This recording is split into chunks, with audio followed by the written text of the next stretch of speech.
ऋषि पंचमी व्रत की प्रमुख दो कथाएं।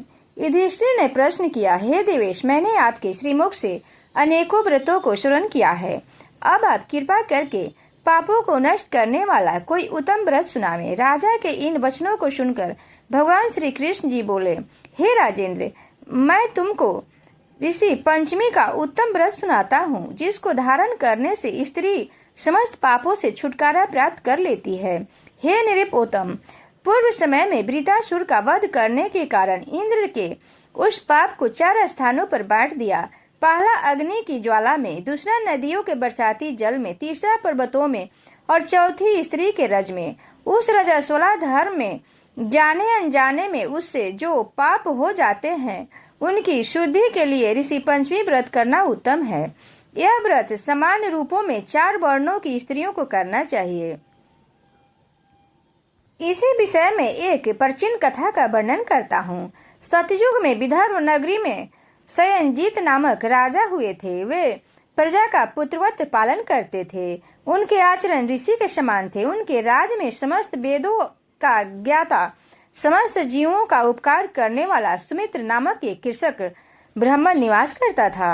उनकी सती जयश्री पतिव्रता थी। ब्राह्मण के अनेक नौकर चाकर थे। एक समय वर्षा काल में जब वह साध्वी खेती के कामों में लगी हुई थी, तब वह रजस्वला भी हो गई। हे राजन, उसे अपने रजस्वला होने का भास हो गया, किंतु फिर भी वह घर गृहस्थी के कार्यों में ही लगी रही। कुछ समय के पश्चात दोनों ही स्त्री पुरुष अपनी अपनी आयु भोग कर मृत्यु को प्राप्त हुए। जयश्री अपने ऋतु दोष के कारण कुतिया बनी और सुमित को रजस्वला स्त्री के संपर्क में रहने के कारण बैल योनि को प्राप्त हुए, क्योंकि ऋतु दोष के अतिरिक्त इन दोनों का और कोई भी अपराध नहीं था। इस कारण इन दोनों को अपने पूर्व जन्म का समस्त विवरण याद रहा। वे दोनों कुतिया और बैल के रूप में आकर अपने पुत्र सुमित के यहाँ रहने लगे। सुमित धर्मात्मा था और अतिथियों का पूर्ण सत्कार किया करता था। अपने पिता के श्राद्ध के दिन उसने अपने घर ब्राह्मण को जिमाने के लिए नाना प्रकार के भोजन बनवाए। उसकी स्त्री किसी काम से बाहर गई हुई थी कि एक सर्प ने आकर रसोई के बर्तन में विष उड़ेल दिया। सुमित की माँ कुतिया के रूप में बैठी हुई यह सब देख रही थी। अतः उसने अपने पुत्र को ब्रह्म हत्या के पाप से बचाने की इच्छा से उस बर्तन को स्पर्श कर दिया।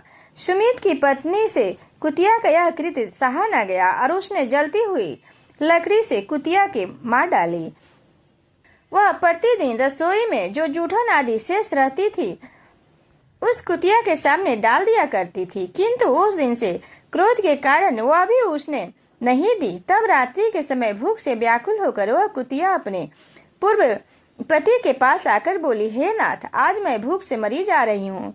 वैसे तो रोज ही मेरा पुत्र खाना खाने को देता था, मगर आज उसने कुछ नहीं दिया। मैंने सांप के विष वाले खीर के बर्तन को ब्रह्म हत्या के भय से छूकर भ्रष्ट कर दिया। इस कारण बहू ने मारा और खाने को भी नहीं दिया। तब बैल ने कहा, हे भद्रे, तेरे ही पापों के कारण मैं भी इस योनि में आ पड़ा हूँ। बोझा ढोते ढोते मेरी कमर टूट गई है।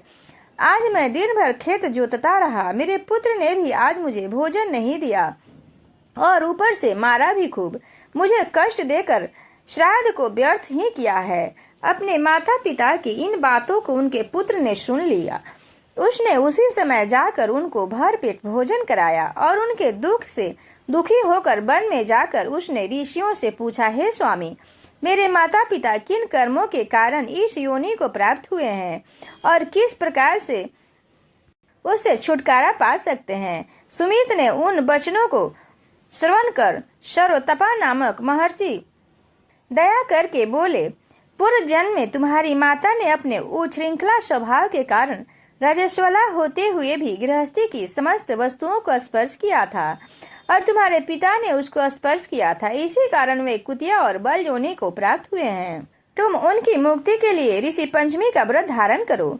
श्री कृष्ण जी बोले, हे राजन, महर्षि सर्वतपा के इन वचनों को सुनकर सुमित अपने घर लौट आया और ऋषि पंचमी का दिन आने पर उसने अपनी स्त्री सहित उस व्रत को धारण किया और उस पुण्य के अपने माता पिता को दे दिया। व्रत के प्रभाव से उसके माता पिता दोनों ही पशु योनि से मुक्त हो गए और स्वर्ग को चले गए। जो स्त्री इस व्रत को धारण करती है वह समस्त सुखों को पाती है। अगर यह वीडियो अच्छी लगे तो चैनल को सब्सक्राइब और वीडियो को लाइक शेयर तथा साथ ही एक कमेंट अवश्य करें। ऋषि पंचमी व्रत की दूसरी कथा। विदर्भ देश में उतंक नामक एक सदाचारी ब्राह्मण देव रहते थे। उनकी पत्नी बड़ी पतिव्रता थी जिसका नाम सुशीला था। उन ब्राह्मण के एक पुत्र तथा एक पुत्री, 2 संतान थी। विवाह योग होने पर उन्होंने समान कुलशील वर के साथ कन्या का विवाह कर दिया। दह योग से कुछ दिनों बाद वह विधवा हो गई। ब्राह्मण दुखी हुए। दुखी ब्राह्मण दंपति कन्या सहित गंगा तट पर कुटिया बनाकर रहने लगे।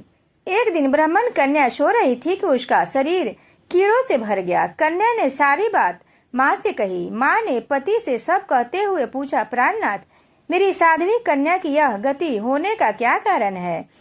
उतंक जी ने समाधि द्वारा इस घटना का पता लगाकर बताया। पूर्व जन्म में भी यह कन्या ब्राह्मणी थी। इसने रजस्वला होते हुए भी बर्तन छू दिए।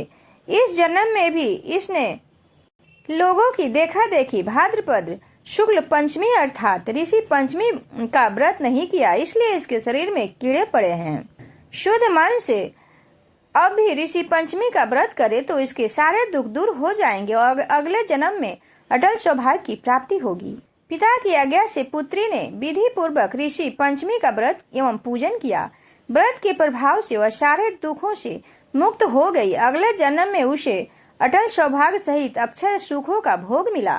धर्म शास्त्रों की मान्यता है कि रजस्वला स्त्री पहले दिन चंडालिनी, दूसरे दिन ब्रह्मघातनी तथा तीसरे दिन धोबिन के समान अपवित्र होती है। वह चौथे दिन स्नान करके शुद्ध होती है। यदि यह शुद्ध मन से उन चारों दिनों में कोई पूजा पाठ या घर के किसी भी कामों में शामिल नहीं हो तो उसे इसका दोष नहीं लगता है। अब जान लेते हैं व्रत का महत्व। यह व्रत उन महिलाओं के लिए विशेष है जो मासिक धर्म के दौरान जाने अनजाने में किए पापों से मुक्ति पाना चाहती हो। कथा के अनुसार इस व्रत को करने से सभी सांसारिक सुखों को भोग कर व्यक्ति वैकुंठ को चला जाता है। ऋषि पंचमी के दिन सप्त ऋषि की पूजा की जाती है जो कश्यप, अत्रि, भारद्वाज, वशिष्ठ, गौतम, जमदग्नि और विश्वामित्र हैं। इस कथा से हमें यह सीख मिलती है कि लोक कल्याण के लिए किए गए कार्य में भी यदि हिंसा होती है तो उसका पाप भोगना पड़ता है। इंद्रदेव ने जब वृत्रासुर जैसे अतताई का वध किया तो उसे ब्रह्म हत्या का पाप लगा। यह कथा हमें सिखाती है कि किसी भी परिस्थिति में हिंसा के परिणाम होते हैं, चाहे वह कितना ही नेक उद्देश्य से क्यों न की गई हो। यह कथा यह दर्शाती है कि ऋषि पंचमी का व्रत करने और उसके पुण्य को किसी और को देने से पापों से मुक्ति मिलती है और मोक्ष की प्राप्ति होती है। ये दोनों कथाएं ऋषि पंचमी के महत्व को दर्शाती है और यह बताती है कि यह व्रत सभी प्रकार के जाने अनजाने में पापों का नाश करती है और व्यक्ति को, मनुष्य को मोक्ष की ओर ले जाती है। जय श्री हरि विष्णु, जय श्री कृष्णा। ऋषि पंचमी के दिन साठी का चावल खाया जाता है जिसे मोरधन भी कहा जाता है। इसके अलावा इस दिन दही खाने की भी परंपरा है। हल से जुते हुए अन्न का सेवन इस व्रत में नहीं करना चाहिए और ना ही नमक खाना चाहिए।